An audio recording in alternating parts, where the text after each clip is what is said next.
Hello, welcome back to my channel cooking B. ನಮಸ್ಕಾರ. ನೀವತ್ತು ನೋಡ್ತಿದ್ದೀರಾ ಟೊಮೆಟೊಯಿಂದ ಮಾಡಿರುವಂಥ ಒಂದು ಗೊಜ್ಜು. ಇದು ರೈಸ್ಗೆ ಚಪಾತಿಗೆ ತುಂಬಾ ಚೆನ್ನಾಗಿರುತ್ತೆ. ತುಂಬ ಕಡಿಮೆ ಇಂಗ್ರೀಡಿಯೆಂಟ್ಸ್ ಇಲ್ಲಿ ಈ ಗೊಜ್ಜನ್ನ ಮಾಡ್ಕೋಬೋದು. ಹಾಗಾದರೆ ಬನ್ನಿ ಹೇಗೆ ಮಾಡೋದು ಅಂತ ನೋಡೋಣ. ಅದಕ್ಕಿಂತ ಮುಂಚೆ ನೀವು ನನ್ನ ಚಾನಲ್ನ ಸಬ್ಸ್ಕ್ರೈಬ್ ಮಾಡಿಲ್ಲ ಅಂದರೆ ದಯವಿಟ್ಟು ಸಬ್ಸ್ಕ್ರೈಬ್ ಮಾಡಿಕೊಡಿ. ಹಾಗೆ ಪಕ್ಕದಲ್ಲಿ ಬರೋ ಬೆಲ್ ಬಟನ್ನ ಕ್ಲಿಕ್ ಮಾಡೋದು ಮಾತ್ರ ಮರಿಬೇಡಿ. ಬನ್ನಿ ನೋಡೋಣ. ಇಲ್ಲಿ ಒಂದು 10 ಟೊಮೆಟೊ ತೊಗೊಂಡಿದ್ದೀನಿ. ಇದನ್ನು ಸಾಲ್ಟ್ ವಾಟ್ರಲ್ಲಿ ವಾಶ್ ಮಾಡಿ ಚಿಕ್ಕ ಚಿಕ್ಕ ಪೀಸಾಗಿ ಕಟ್ ಮಾಡಿ ಇಟ್ಕೊಂಡಿದ್ದೀನಿ. ಆನಿಯನ್ 1-2 ತೊಗೊಂಡಿದ್ದೀನಿ. ಬೆಳ್ಳುಳ್ಳಿ 5ರಿಂದ 6, ಕರಿಬೇವು, ಸಾಸಿವೆ, ಅರಿಶಿನ, ಅಚ್ಕಾರದ ಪುಡಿ, ಧನಿಯಾ ಪುಡಿ. ಇವಾಗ ಒಂದು ಕಡಾಯಿ ಇಟ್ಕೊಂಡಿದ್ದೀನಿ. ಅದಕ್ಕೆ 1-2 ಟೇಬಲ್ ಸ್ಪೂನಷ್ಟು ಆಯಿಲ್ ಹಾಕ್ಕೊತಿದ್ದೀನಿ. ಇದು ಸ್ವಲ್ಪ ಕಾದಿದೆ. ಇವಾಗ ಸಾಸಿವೆ ಹಾಕ್ಕೊತಿದ್ದೀನಿ. ಇದು ಸ್ವಲ್ಪ ಚಿಟ್ಪಟ್ ಅಂದಮೇಲೆ ಈರುಳ್ಳಿ, ಬೆಳ್ಳುಳ್ಳಿ, ಕರಿಬೇವನ್ನ ಹಾಕಿ 1-2 ನಿಮಿಷ ಫ್ರೈ ಮಾಡ್ಕೊಳ್ಳಿ. ಸ್ವಲ್ಪ ಅರಿಶಿನ ಹಾಕ್ಕೊಂಡು ಫ್ರೈ ಮಾಡ್ಕೊತಿದ್ದೀನಿ. ಸ್ವಲ್ಪ ಉಪ್ಪು ಕೂಡ ಹಾಕ್ಕೊಂಡಿದ್ದೀನಿ.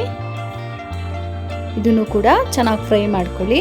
1-2 ನಿಮಿಷ ಫ್ರೈ ಆದಮೇಲೆ ನಾವು ಕಟ್ ಮಾಡಿ ಇಟ್ಕೊಂಡಿದ್ದೀವಲ್ಲ ಟೊಮೆಟೊನ ಹಾಕಿ 1-2 ನಿಮಿಷ ಫ್ರೈ ಮಾಡ್ಕೋಬೇಕು.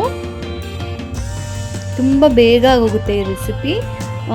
ಚಪಾತಿ ಜೊತೆಗೆ ಅಂತೂ ತುಂಬಾ ಚೆನ್ನಾಗಿರುತ್ತೆ. ಲಂಚ್ ಬಾಕ್ಸ್ಗೆ, ಮಾರ್ನಿಂಗ್ ಹರಿಬರಿಲಿರ್ತೀವಿ, ಸೊ ಆ ಟೈಮಲ್ಲಿ ಇದನ್ನು ಆರಾಮಾಗಿ ಮಕ್ಕಳಿಗೆ ಮಾಡಿಕೊಟ್ಬಿಡ್ಬೋದು. ತುಂಬಾ ಚೆನ್ನಾಗಿರುತ್ತೆ.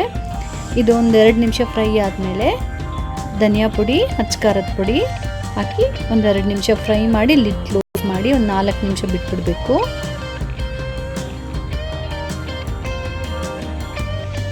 ನಾಲ್ಕು ನಿಮಿಷ ಆಗಿದೆ, ನೋಡ್ತಿದ್ದೀರಲ್ಲ, ಅರ್ಧ ಬೆಂದಿದೆ. ಇವಾಗ ಒಂದ್ಸರಿ ಮಿಕ್ಸ್ ಮಾಡಿಕೊಂಡು ಲಿಡ್ನ ಕ್ಲೋಸ್ ಮಾಡಿ ಇನ್ನೊಂದು 4 ನಿಮಿಷ ಬೇಯಿಸ್ಕೊಳ್ಳೋಣ. ಆಲ್ಮೋಸ್ಟ್ 8 ನಿಮಿಷ ಆಗಿದೆ. ನೋಡೋಣ. ಇವಾಗ ನೋಡ್ತಿದ್ದೀರಲ್ಲ, ಎಣ್ಣೆ ಎಲ್ಲ ಈಚೆ ಬಿಟ್ಟಿದೆ, ಅಂದರೆ ಆಲ್ಮೋಸ್ಟ್ ಕುಕ್ ಆಗೋಗಿದೆ ಅಂತ. ಬಿಸಿ ಬಿಸಿಯಾಗಿ ಚಪಾತಿ ಜೊತೆಗೆ, ಅನ್ನ ಜೊತೆಗೆ ಸರ್ವ್ ಮಾಡ್ಕೊಳ್ಳಿ. ತುಂಬಾ ಚೆನ್ನಾಗಿರುತ್ತೆ.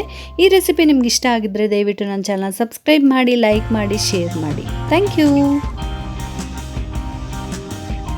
ನೀವು ರೆಸಿಪಿನ ಟ್ರೈ ಮಾಡಿ ಆದಮೇಲೆ ನನ್ನ ಇನ್ಸ್ಟಾಗ್ರಾಮಲ್ಲಿ ನಿಮ್ಮ ರೆಸಿಪಿ ಪಿಕ್ನ ಶೇರ್ ಮಾಡಿ.